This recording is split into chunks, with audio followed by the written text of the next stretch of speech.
Bienvenidos, queridos amigos, muchísimas gracias por recibirnos en sus hogares. Hola a todo el Perú. Este ahora es nuestro consultorio de pediatría. Y para ello nos acompaña la doctora Yerina Gutiérrez del Hospital Docente Madre Niño San Bartolomé.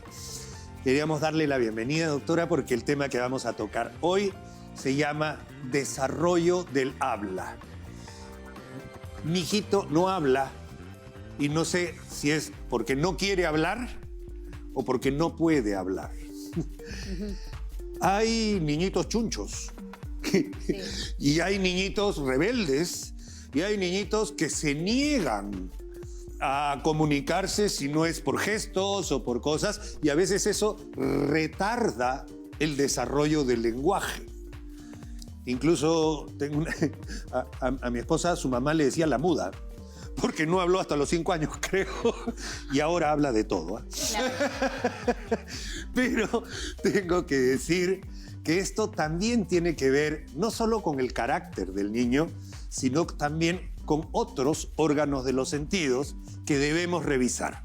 Un niñito que no oye nunca va a aprender a oír y por lo tanto tampoco va a aprender a hablar. Entonces es un todo. El desarrollo del habla, así como el desarrollo que inicia a partir de 2 células que se juntan en el útero materno y que desarrollan todo su cerebro, su corazón, sus cosas, tiene también como un desarrollo cognitivo-conductual. Y ese desarrollo cognitivo depende muchas veces de las sensaciones y de las exigencias que les da el medio a las criaturas para que puedan expresarse. Y es un mundo completo. El tema de hoy, el desarrollo del habla. Bienvenida, doctora Gutiérrez. Muchas gracias, doctor. En realidad, sí, el desarrollo del habla para nosotros incluso es un reto. Es un reto porque, justamente como lo mencionó, hay niños que no hablan, no porque no quieren, yo diría porque no están bien estimulados. Hay que recordar que el habla, así como todos los comportamientos y el aprendizaje, son cosas aprendidas, son repetitivas. Entonces, si en casa no tenemos un buen estímulo desde pequeños, no desde el año, no desde los 6 meses, sino desde los 0 meses, probablemente se vaya retrasando ese desarrollo del habla, ¿no? Ahora, el desarrollo del habla empieza desde que el niño tiene 2, 3 meses. Desde el simple hecho del llanto, eso ya es un signo que se tiene que ver para ver si el niño está correctamente, si la succión también es buena, para ver si va a haber un buen desarrollo, ¿no? ¿Qué sucede? Hay a veces que niños tienen trastorno de deglución. Eso también te indica que podría probablemente en un futuro tener un trastorno del habla. Hay que hacerle seguimiento a ese niño. ¿Por qué? Porque nosotros cuando hablamos utilizamos muchos músculos de la boca, utilizamos muchos sistemas, no solamente es hablar nada más, son muchas cosas complejas. Entonces todo tiene que ir yendo bien en la evaluación pediátrica para llegar al punto en el decir, ya, a este niño que es un niño sano, que no tiene nada orgánico, que está causando ese desarrollo del habla, hay que estimularlo. Hay que ver por qué no está hablando, ¿no? De acuerdo. Doctora, normalmente deberían hacerse tamizajes auditivos, por ejemplo. Exacto. Al momento de recibir al niñito, hay tamizajes auditivos que te permiten ver si este niño puede recibir esos estímulos. Exacto. Porque si el niño tiene un problema auditivo, no está recibiendo el estímulo, por lo tanto no va a desarrollar otras habilidades cognitivas. Exacto, eso se hace en el periodo neonatal, tal como lo dice, en los primeros 30 días, bueno, 29 días, ¿no? Debería ser es algo normado, pero en realidad es algo que los padres no conocen a totalidad y en algunos lugares particulares no lo hacen. Entonces eso sí tendríamos que estar mucha vigilancia y realizarse porque nunca se sabe cuándo un niño puede nacer con una alteración. Así es, el otro día hemos estado acá con justamente un otorrino del Hospital del Niño de Breña que nos decía que 1 de cada 1000 niños tiene sordera de nacimiento, o sea, hipoacusia severa congénita. Entonces, si en el Perú nacen 600.000 niños, quiere decir que hay 600 niños que no escuchan. Exacto. ¿Y quién los descubre? Porque esto se descubre a los 2 años, 3 años. porque no hay... ¿Hay algún estímulo especial que se pueda hacer para que el niño desarrolle el habla? Por ejemplo, en los niños de 6 años tú puedes comenzar con trabalenguas, ¿no? O sea, porque eso ayuda a el rey de Constantinopla, si quiere desconstantinopolizar el desconstantinopolizador, que lo o sea, a la larga hay ejercicios que se pueden hacer para que el niño desarrolle. Totalmente. Estímulo, que esa es la palabra que me ha encantado. Recordemos entonces, al niño se le habla gesticulando, moviendo bien la boca y, claro, no se le hace diminutivo de las palabritas. Popito lindo, chiquito, belleza, eso no. Sí, eso no, bien claro, ¿no? O sea, si quieres hablarle con cariño, está bien, hay que hablarle con cariño. Mi amor, ¿cómo estás? ¿Cómo has despertado? Y con mímica. Mímicas, mover, ser bien expresivo al dirigirse al bebé. Si quiere presentarle algún juguete, mira tu vaquita, mira tu perro, ¿no? Enseñarle, gesticular, mover bien la boca, hablar con él y conversar bastante. Ese estímulo se puede hacer incluso desde que el niño tiene 4 meses, no necesariamente desde más allá, porque el niño va aprendiendo y ya para cuando pasan los 9 meses que él empieza ya a querer hablar y hablar, a balbucear, ella va a empezar a querer repetir las palabras que el papá dice. Entonces se interesa más por las palabras que el papá dice. Entonces ahí tenemos que darle el estímulo con todo. Y sobre todo, no ver ninguna pantalla. Televisor, Qué celular, todas esas cosas. Doctora, No. música. Por supuesto que sí. Música sí se puede. O Sí. sea, incluso he escuchado que la mamá se pone un poquito cerca cuando está con la barriguita y que la música estimula y eso incluso genera cierta melomanía en la criatura y que la lleva a ser hasta más expresivo. Sí, sí se puede usar música. De hecho, hay un método también de estímulo del desarrollo del habla en el que se ponen audios que están hechos especialmente por especialistas fonoaudiólogos que realizan esos como unos ejercicios y se le indica a la mamá que lo repita para que el niño así vaya aprendiendo. Es muy interesante porque en el internet en realidad hay muchísimas cosas que se pueden hacer y toda la información está al alcance de nuestras manos, ¿no? Me ha hecho acordar algo lindo de mi infancia, que yo me acuerdo que venían en discos chiquitos junto con un libro, el libro de La Selva y Mowgli, por ejemplo, ¿ya? Y aprendías a leer escuchando lo que decía el disco, porque no había CD, no había ni cassette, creo, en esa época, pero eran discos chiquitos que venían dentro de libros para que uno vea a Bagheera, al oso que no me acuerdo cómo se llamaba y eso, pero tú vivías esa y desarrollabas en tu cabeza este tipo de cosas, ¿no? O sea, claro. El habla es básicamente por repetición, ¿no? Es aprendizaje por repetición. Lo que sí hay que entender es que un niño que comprende, porque lo primero que sucede en el desarrollo del habla es que el niño comprende lo que uno le dice. No hagas eso, y él sabe que no puede hacerlo. Alcánzame el peluche de la vaca. El niño se acerca y te alcanza la peluche de la vaca. El niño primero entiende y el desarrollo del habla viene posterior, ¿no? Porque es todo parte del lenguaje comprensivo y también... Ver colores, pásame el amarillo, el rojo, el azul. Eso es porque lo capta en el cerebro y porque el niño ya ha participado de las cosas. Amigos, acá hay que recordar mucho el tema de la estimulación.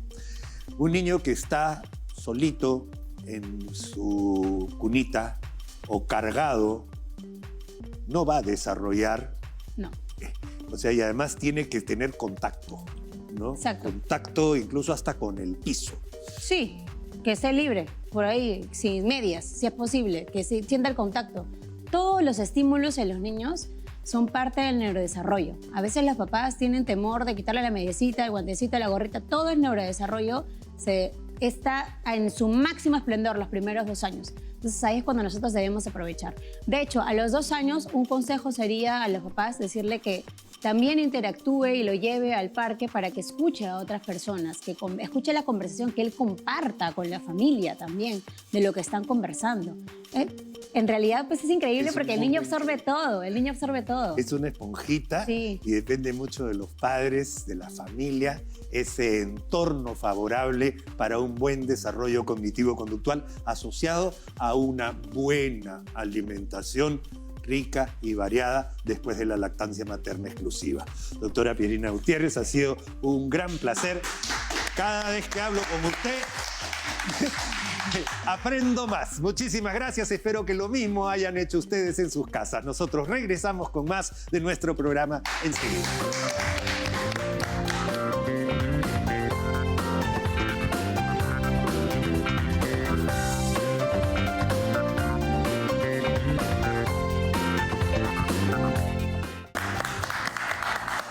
Hola amigos, muchas gracias por acompañarnos en nuestro programa y por recibirnos en sus hogares. Estamos justo más o menos a la hora de almuerzo, quizás ya pasó un poquito, pero nos corresponde hablar en nuestro consultorio nutricional. El día de hoy nos acompaña la licenciada Isela Mauricio del Instituto Nacional de Salud del MINSA. Bienvenida, licenciada, muchas gracias. Para hablar de los alimentos ideales para combatir la anemia. Somos un país que lamentablemente está llegando, o ha llegado más bien, a límites extraordinariamente altos de anemia infantil, a pesar de los esfuerzos que se hacen a través del ministerio y de la empresa privada para combatir este mal, que no solo redunda en el ahora. Lo más importante es que la anemia infantil malogra el futuro de nuestra juventud, de aquellos que se supone van a tener las riendas del país en el futuro. Y si alrededor de 44.4% de la población infantil está anemizada, no vamos a tener el desarrollo físico e intelectual para poder manejar las complejidades de este país a través de su población. Perdona que yo he comenzado así, pero denos su opinión, por favor. Sí, realmente la anemia es un problema de salud pública. Como bien lo he dicho, no es de ahora. La lucha que se viene haciendo contra la anemia es ya desde hace muchos años. Es un problema multisectorial. Es cierto, y lo más importante justamente lo ha resaltado, el hecho de que interfiere con el desarrollo tanto físico como intelectual del niño. Son aquellos niños que tienen un problema en el colegio, que no aprenden, que no entienden, y más adelante definitivamente ese niño no va a tener un buen futuro laboral y no va a tener oportunidades. Y eso es justamente lo que buscamos evitar, los esfuerzos que se vienen haciendo a nivel del Estado para combatir esa tragedia. De acuerdo, porque ni siquiera para futbolista, no lo digo, perdón, pero, o sea, es físico e intelectual el trastorno. Y la gente cree, licenciada, que un niño gordito no es un niño anémico. Puede coexistir la obesidad o la obesidad o el aumento de peso y la anemia pueden estar juntos. O sea, a eso quiero llegar. No, mi hijito es gordito, no está con anemia. Y esa es una idea equivocada que tiene la población. Así es. O sea, no necesariamente el hecho que un niño tenga aparentemente buen peso, que se asocia a que está sanito, porque tampoco el exceso de peso significa que esté sano, se escapa del problema de anemia. La anemia afecta a todo tipo de población, como bien ha mencionado, incluso en niños pequeños estos porcentajes llegan hasta el 60% o por encima de esa cantidad a nivel nacional.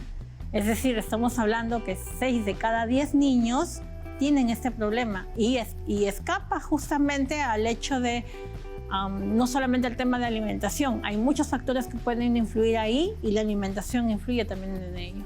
Por supuesto, y me permite mencionar algunos según mi opinión.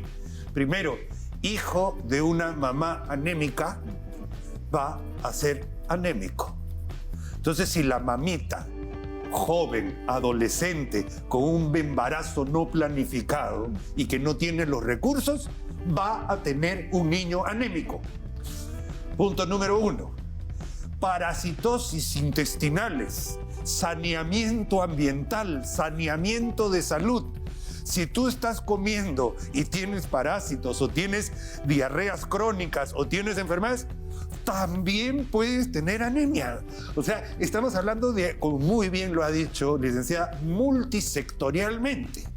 Por otro lado, nuestro amor por los carbohidratos. porque los niños se llenan con papa y arroz con muy poca proteína, falta de carne y falta de otras cosas, teniendo la posibilidad de recurrir a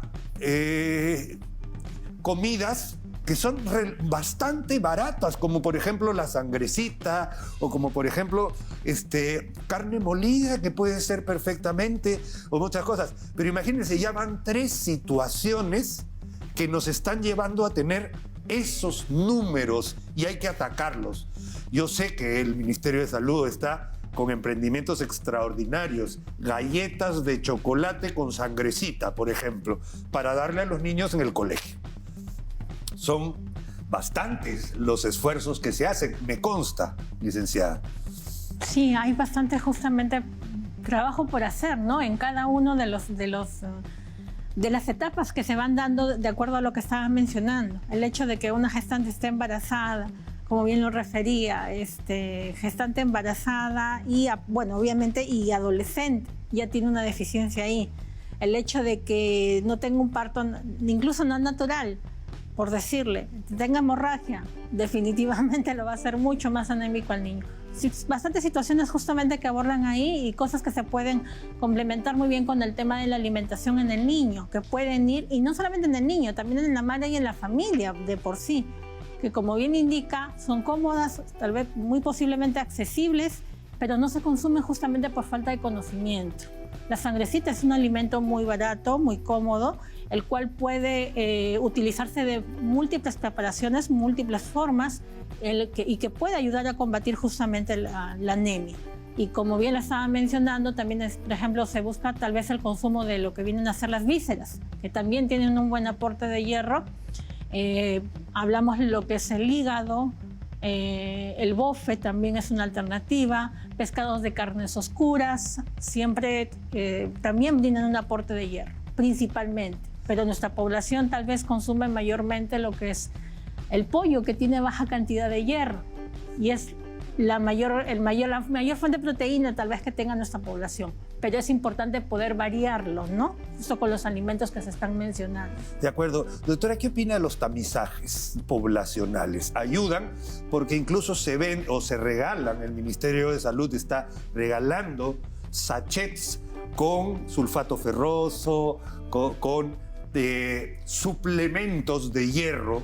Entonces, tamizar a una población y entregar estos suplementos alimenticios con hierro, porque ojo, la anemia no necesariamente es desnutrición, y eso lo vamos a tocar en un tema después, y yo los invito a que nos escuchen, porque desnutrición y anemia pueden tener una parte en común, pero no son lo mismo, ¿de acuerdo?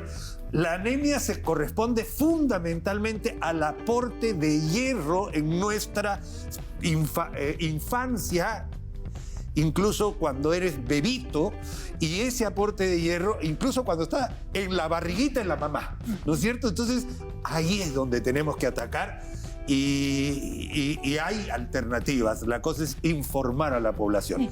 Como bien nos estaba mencionando, aparte del consumo de alimentos de origen animal, y justamente de forma preventiva, que en nuestro país se entregan lo que son los suplementos de hierro, tanto a la gestante como a los niños.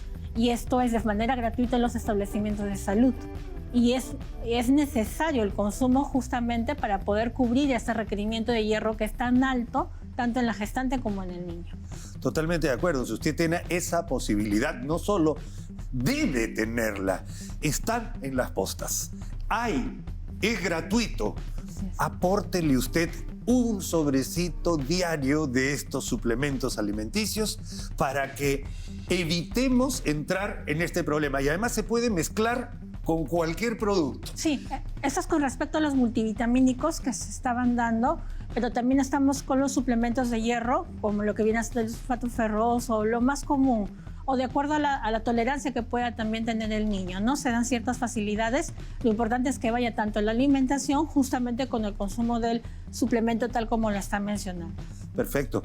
Ya lo sabe, querida amigo, familia peruana. No podemos parar en esta lucha. Tenemos que sacar a nuestra juventud adelante y para eso tiene que tener un buen desarrollo físico e intelectual. Hay que darle las herramientas para poder usar la ciencia del futuro en los niños del futuro. Muchísimas gracias, licenciada. Ha sido un gran placer. Gracias, queridos amigos.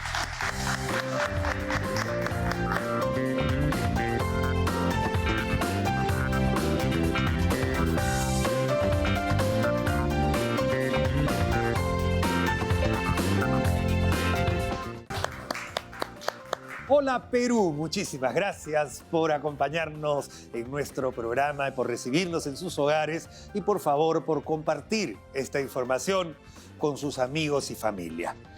Hoy día, acá, ahora, es nuestra consulta ginecológica. Obviamente para ello necesitamos el apoyo de un médico especialista. El día de hoy nos acompaña la doctora Yeseli Galván, médico ginecóloga del Hospital Arzobispo Loaiza, un hospital en el cual también me formé en la parte quirúrgica, un hospital emblemático del Perú al que queremos mucho. Bienvenida, doctora, muchísimas gracias. ¿Cómo estás, Tomás? Muy bien, encantada de estar acá contigo. A ver, doctora, el tema que nos corresponde en este bloque del programa se llama anomalías uterinas. Anormalidades, cosas que no pueden considerarse normales, pero que existen y que se descubren gracias al conocimiento médico, a la ciencia médica. Y hoy día vamos a describir un poquito en qué consisten esas anormalidades en la formación del útero y además explicar a veces por qué suceden. Es algo bien interesante cuando uno ve los porqués de las cosas y no solamente informarse los qués. Bienvenida, doctora, nuevamente para hablar de este tema. ¿Qué tan frecuentes son las anormalidades que uno puede evaluar y más o menos a qué edades se descubren? Porque muchas de estas anormalidades son congénitas. Así es, Tomás, tienes toda la razón. La frecuencia o la incidencia de este tipo de anomalías uterinas viene a ser un 4.5 a 5% de la población en general. Viene a ser, la mayoría son totalmente asintomáticas y llegan a descubrirse en el examen físico de la paciente o de manera incidental en actos quirúrgicos en personas de la primera edad, pubertad. Es más frecuente poder descubrir ese tipo de anormalidades uterinas durante la pubertad o en el transcurso de su etapa reproductiva. Pacientes que pueden cursar con ausencia de regla. La paciente no tuvo la primera menstruación cuando correspondía al inicio de su pubertad. Pacientes que tienen abortos o abortos a repetición. Mujeres que tienen dificultad para salir embarazada, temas de infertilidad, aquellas que tienen dolores menstruales. Muchas veces normalizamos el dolor en el ciclo menstrual. Eso es tremendo, doctora. Exactamente. Ese pequeño detalle nos puede llevar al diagnóstico de este tipo de malformaciones uterinas, ya que no es tan frecuente en la población en general. Además de pacientes que pueden incluso haber salido embarazadas, pero tener un sangrado mayor de lo habitual o más prolongado durante su etapa de puerperio. Es decir, más o menos los 40 días y un poquito más. Después de haber dado a luz. Después de haber dado a luz.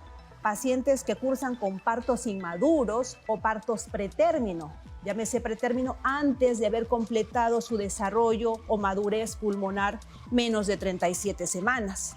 Si tú te das cuenta, son múltiples posibilidades diagnósticas que te van a llevar a la sospecha de una malformación uterina o malformación mülleriana. Perfecto. Genial, doctora. Por ello se sugiere que la visita de una mujer sea eventualmente con su mamá, ¿no es cierto? Sí, eventualmente con su mamá y como ayuda a la familia para que le expliquen más o menos cómo es el proceso de menstruación después de su primera menstruación, para además ver que todo esté normal. Evidentemente no se le va a hacer un examen ginecológico completo, pero se puede otorgar información valiosísima y acudir a un médico ginecólogo es tan importante como acudir a un médico urólogo, especialmente si uno tiene problemas. Exactamente. Muchas de estas pacientes no va a ser el ginecólogo precisamente el primer médico que lo va a tratar. Va a ser el urólogo, pediatra, Así es. el cirujano pediatra, la ginecóloga o el ginecólogo que se dedica de la población infanto-juvenil. O sea, si se dan cuenta, son otras especialidades las que podrían diagnosticar este tipo de alteración uterina o mülleriana, o incluso el radiólogo. Claro, porque una ecografía se la pueden hacer a cualquiera y en la ecografía algo Oh, le llama sorpresa. atención. ¡Oh, Exactamente. sorpresa al ecografista! Acá hay algo raro en el útero y te mandan al ginecólogo, ¿no es cierto? Ginecología, así Muy bien. es. Doctora, usted ha dado 2 veces, ha dicho, malformación mülleriana. Esto tiene que ver con los conductos de Müller. Y nosotros acá, por favor, señor, señora, tomen nota porque lo que vamos a hablar es realmente interesante. ¿Cómo nos vamos diferenciando en el útero materno? ¿Y cuándo sabemos, bueno, eso se puede saber genéticamente antes, pero cuándo realmente se va formando y se va diversificando entre hombre o mujer? Así es. Y eso es desarrollo embrionario. Vamos a tener una pequeñita clase de embriología y nos puede ayudar muchísimo a entender por qué pueden pasar estas anormalidades uterinas. Por favor, vamos a la pantalla y tenemos la primera imagen. Embrión. Acá, recién, más o menos, ¿cuándo, doctora, se está formando el sistema? O sea, nos estamos diferenciando entre hombre y mujer. Ya. Este embrión es un sistema sexual indiferenciado a las 5 semanas de gestación intrauterina, cuando somos fetitos en la cavidad endouterina. No somos ni hombre ni mujer. Exactamente. Ok. Mira qué interesante, ¿eh? Ya. 5 semanas de gestación. 5 semanas promedio, es decir, 1 mes y una semanita más. Ojo, ¿eh? Ojo. Perfecto. Muy bien. ¿Qué sucede después de esta etapa? A las 6 semanas promedio debería aparecer los conductos de Wolf, que va a permitir la diferenciación, lo celeste, al sexo masculino. Claro, lo amarillo y celeste es masculino, ¿no es cierto? Perfecto. Y lo rosado vendría a ser el aparato genital femenino. Femenino, que sucede a promedio 8 a 9 semanas, ante la ausencia de estos conductos de Wolf y la determinación del sexo genético. Ajá, sexo genético. Entonces, acá no es que estemos hablando, doctora, de enfoque de género, ¿ah? No. Estamos hablando completamente de otra cosa. Genética. Esto es biología pura, ¿no es cierto? Acá no hay opiniones. Esto es así y punto. ¿De acuerdo? Las mujeres somos 46XX y un varón es 46XY. De acuerdo. Eso nadie lo puede discutir. Así es. Perfecto. Finalmente, después de que se han diferenciado estos conductos, se desarrolla el aparato genital femenino y el aparato genital masculino. Así es. En el aparato genital femenino, los conductos de Wolf son los que van a permitir el desarrollo de las trompas, el útero y la parte de lo que es segmento de vagina. Perfecto. Cuando existen estas alteraciones müllerianas o alteraciones uterinas, lo que va a suceder es que estos conductos de Müller no terminan de fusionarse, de manera que no permiten ese desarrollo normal de todas estas estructuras, o se detienen en sus diferentes etapas de desarrollo de los conductos de Müller. Por ello, el nombre de anomalías uterinas o anomalías müllerianas. Perfecto. Estos conductos de Müller básicamente desaparecen a la hora que uno diferencia, ¿no es cierto? Desaparecen o detienen su desarrollo o no terminan de fusionarse, de manera que va a faltar o una trompa, o el cuello, o el útero, o diferentes alteraciones mixtas de cada una de estas estructuras que conforman el aparato reproductor femenino. Perfecto. Tenemos una siguiente imagen que nos va a ayudar a diferenciar y a ver cuáles son estos tipos, voy a decirlo, doctora, de errores. ¿Ya? O sea, me parece que está acertado decir errores en el desarrollo embriológico que pueden generar problemas que pueden llevar a una mujer a la infertilidad, por ejemplo, que son cosas que se tienen que investigar. Adelante, por favor. A ver, doctora, por otro lado tengo que decir, estas son imágenes De ecografías. de ecografías, que claro, es difícil al que no es ecografista poder entender esto que parece todo negro con una cosita blanca, pero acá hay agenesis, acá esto negro debería estar ocupado por algo y no hay nada. Uy, uy, uy, doctora, ¿no? O sea, eso ya... A ver, vamos a hablar en términos sencillos. Sencillos, por favor. Sencillos. Las alteraciones uterinas o müllerianas van a ser la ausencia del útero, es decir, solo tenemos el cuello y las trompas. Acá solo vemos un cuellito. La porción de solo una trompa o un hemiútero. Acá hay varias alteraciones más, subclasificaciones. La presencia de 2 cavidades endometriales. Llámese cavidad endometrial a la parte interna que debería albergar futura gestación. Cavidad endouterina. Acá tenemos 2. 2 úteros que en realidad no pueden ser funcionantes o incluso podría haber un embarazo ahí, por ejemplo. Se han descrito algunos casos. Por ejemplo, este tipo de útero, el útero que tiene una muesca tipo corazón, también podría relacionarse a embarazo, mejor pronóstico en este tipo de uterito, tipo corazón. Pero en este útero en especial vemos 2 cavidades endouterinas. Algunas pacientes pueden tener 2 cuellos o 2 cavidades y un cuello. Uy. Existen variantes. Variantes. O Acá, también tenemos un útero bicorne. bicorne, esto alguna vez he visto yo en una ecografía y en una paciente operada. O sea, Es justo lo que yo te comentaba, hallazgo intraoperatorio. hallazgo intraoperatorio de encontrar un útero bicornio que tiene 2 cavidades uterinas. 2 cuernos. 2 cuernos. Siguiente, doctora. Y aquí tenemos un útero septado, una pequeña muesca a nivel del fondo del útero. Ok. Y el útero arcuato, el útero en corazón. Un útero Ahí se ve tipo bonito, corazoncito. como un corazoncito. Así es. Por favor, doctora, ¿no les parece interesante, amigos, cómo vamos evolucionando dentro de la maravilla de un útero materno sano? O sea, es absolutamente impresionante lo que hace la naturaleza humana, básicamente de todos los vertebrados, de los mamíferos, en realidad, que tienen parecidos sistemas que hacen que dentro del útero materno nos podamos diferenciar hasta de hombres y mujeres. Y doctora, existen errores. Sí. Errores. Errores que pueden deberse, la etiología es multifactorial, muchos factores. Uno de ellos, procesos infecciosos justo en esta etapa de desarrollo embrionario, la exposición a medicación tipo dietiletilvestrol o medicamentos que ya son probados que son teratogénicos, alteran el desarrollo embriológico no solo del aparato reproductor. Y acá yo quisiera hacer una...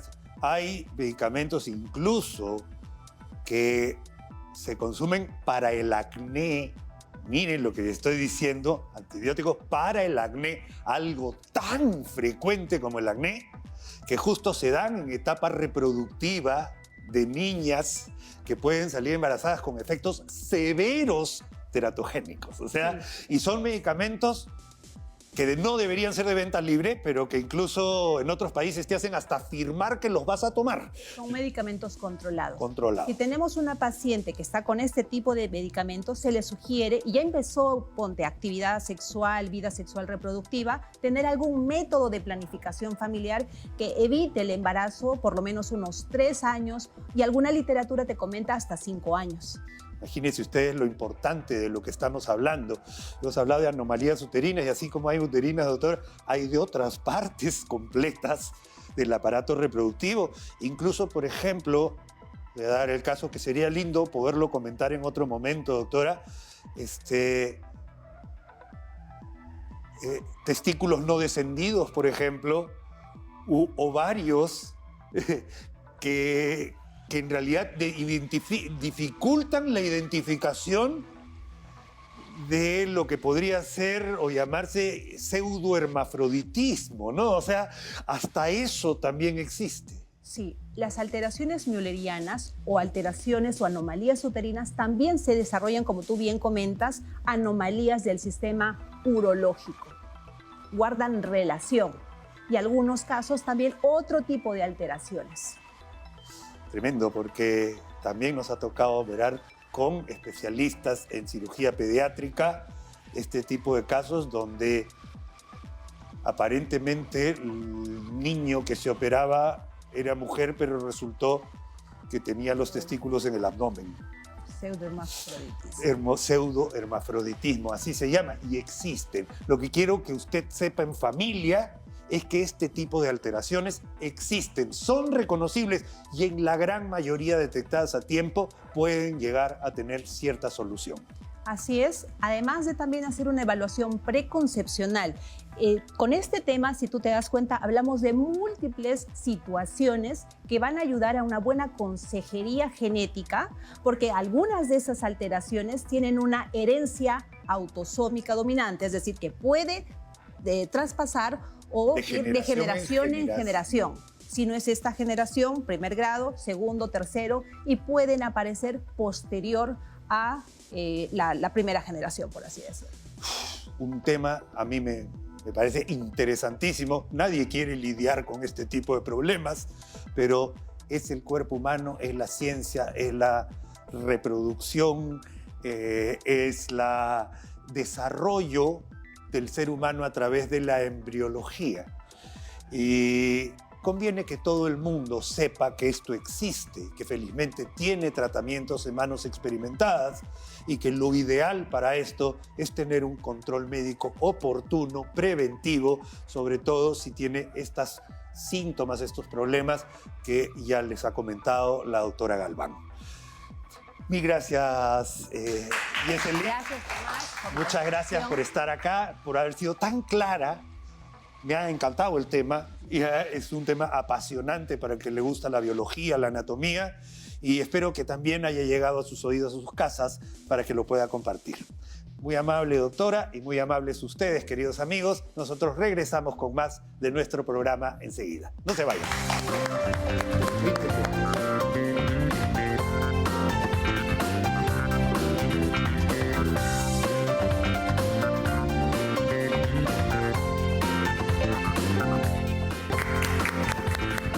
Hola amigos, ¿cómo están? Muchísimas gracias por recibirnos en sus hogares. Por favor, quiero que tomen un poquito de nota, porque hace poco hemos hablado de los riñones, las partes de los riñones y además del aparato urinario, todo el sistema excretor urinario, que es lo que hace que nosotros podamos retener los líquidos que necesitamos y eliminar los líquidos que no necesitamos. Y todo eso se hace básicamente a través de la sangre que es filtrada a nivel de los riñones por las pequeñísimas arterias y venas dentro de una estructura dentro del riñón que se llama los glomérulos. Los glomérulos vienen a ser mini riñoncitos que están metidos en millones dentro de cada riñón. Y cada uno hace una labor prácticamente individual, colectando las sustancias que vamos a eliminar y reteniendo a través de la sangre las sustancias con las que nos vamos a quedar. Una real maravilla de la naturaleza. Así que estudiaremos los riñones. Acompáñenme a la pantalla, por favor. Muy bien. Perfecto. Primero, ubicación, localización. Los riñones se encuentran en una zona llamada la fosa renal. La fosa renal está ubicada no necesariamente en el abdomen. Quiero que lo entiendan muy bien. El abdomen tiene una parte de adelante y una parte de atrás, pero con una membrana en el medio. Lo que está de acá para adelante es el abdomen y lo que está de acá para atrás se encuentra en lo que se conoce como retroperitoneo, detrás de la membrana que divide el abdomen con la parte de atrás. Se encuentran en las fosas renales lateralizados a la derecha y a la izquierda según sea el riñón que estamos viendo. Como notarán ustedes, este no es un error del dibujo. El riñón derecho está ligeramente más abajo que el riñón izquierdo. ¿Por qué? Básicamente por una cuestión anatómica. El hígado ocupa este espacio. Por lo tanto, este riñón baja un poquito más. Es una cosas que tiene la anatomía, la ciencia, la perfección del ser humano. Además, cada riñón se alimenta por la arteria renal en rojo, una para acá, otra para acá, y las venas renales son las que producen la excreción de lo que vamos a finalmente terminar de tratar de limpiar. Luego, los riñones llegan y tienen los uréteres, dos túbulos colectores que vienen a colectar lo que ha dejado el riñón y que ha decidido eliminar. Y eso se va a la vejiga, que cuando comienza a llenarse produce un reflejo en el cerebro que dice, ajá, se está llenando la vejiga, tengo ganas de hacer pichi. Y eso es lo que sucede. ¿De acuerdo? Básicamente esa es la función. Pero ahora vamos a estudiar al órgano. Impresionante, porque solamente se puede entender si uno agarra un microscopio y lo ve funcionando, cosa que es dificilísima de hacer. Pero la ciencia, la fisiología, la fisiopatología nos está enseñando, nos enseña cómo funcionan los riñones. Tanto que ahora tenemos máquinas que pueden trabajar como riñón, que son las máquinas de diálisis. Es una impresionante maravilla. Vamos a ver. El riñón tiene partes importantes. Vamos a decir polo superior, polo inferior.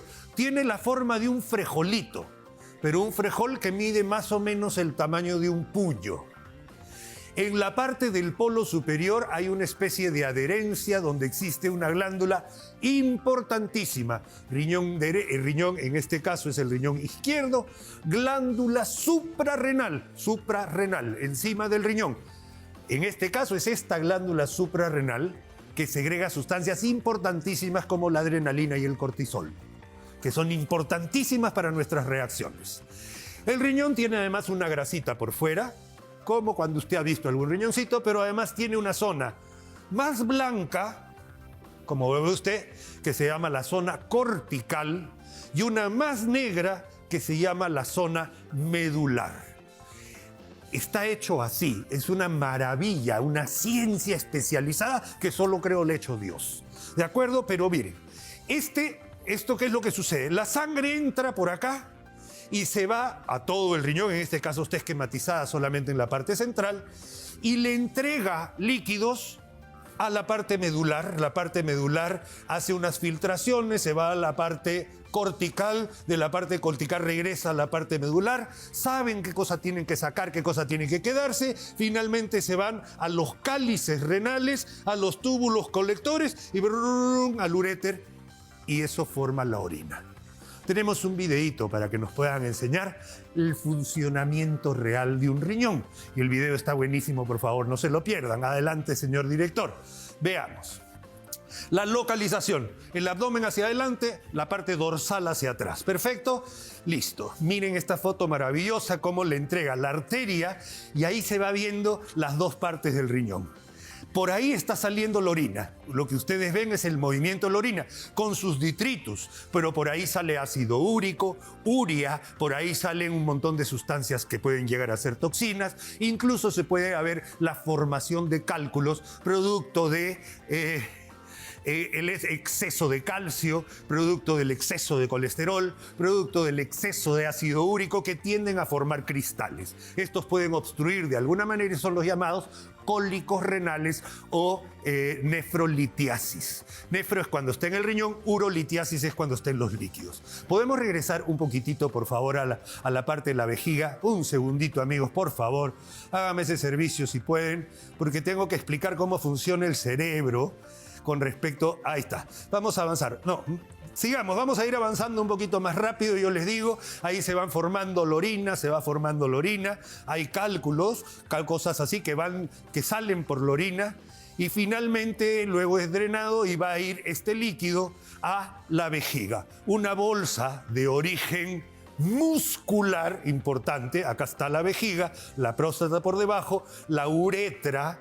Muy bien. Y vamos a ver cómo es la vejiga en represión. ¿Por qué vamos al baño? Esa es una muy buena pregunta. Resulta que ahí está inmiscuido también. Acá está. Muy bien, paramos, miren ustedes. La orina va cayendo. Va cayendo a través del orificio, de donde sale el uréter derecho, el uréter izquierdo, perfecto. Y llega un momento, avanzamos por favor, en que la orina comienza a cargarse, se distiende y el cerebro empuja, hace fuerza y uno puede orinar. Imagínense lo difícil que es no poder orinar por la presencia de un cálculo. Imagínense lo difícil que puede ser este movimiento que existe, que es importante. Yo quiero hacer ver algunas cositas, más que nada en tema ya médico, queridos amigos. No es normal tener sangre en la orina, bajo ningún punto. ¿Hay explicaciones para que suceda? Sí. Un calculito que se ha quedado ahí, especialmente de ácido úrico, que tiene forma de coral, que parece vidrio molido, puede pasar por ahí, raspa los conductos del uréter y uno puede orinar sanguinolento con sangre. Entonces, ¿qué es lo que está pasando? Si eso usted lo asocia a un dolor intenso, y le digo porque yo he tenido intenso, que viene de la fosa renal y luego se acerca hacia las vías urinarias y genitales, y encima ha orinado sangre, lo más probable es que tenga una litiasis renal en movimiento. Es un motivo suficiente para ir a una emergencia. No se la aguante en su casa, se lo digo por experiencia. Es un motivo de pedir una cita con el urólogo. Ahora, ¿qué es lo que sucede ahí? Por ejemplo, imagínense ustedes, acabo de ver un ejemplo que me ponen, ¿no? ¿Cómo uno puede tomar chicha morada y que salga amarillo? ¿No? Imagínense. ¿Quién ha sido el capo que ha sacado lo bueno de la chicha morada? Así todos los fenoles, todo lo bueno que tiene la chicha morada, y finalmente uno hace pichi amarilla. ¡Qué maravilla!, ¿no? O sea, retuvo lo que necesitamos y botamos lo que no necesitamos. Y eso se lo debemos a los riñones. Muchísimas gracias por habernos recibido en sus hogares. Nosotros nos despedimos. Hasta el próximo programa, queridos amigos. Que pasen una linda tarde.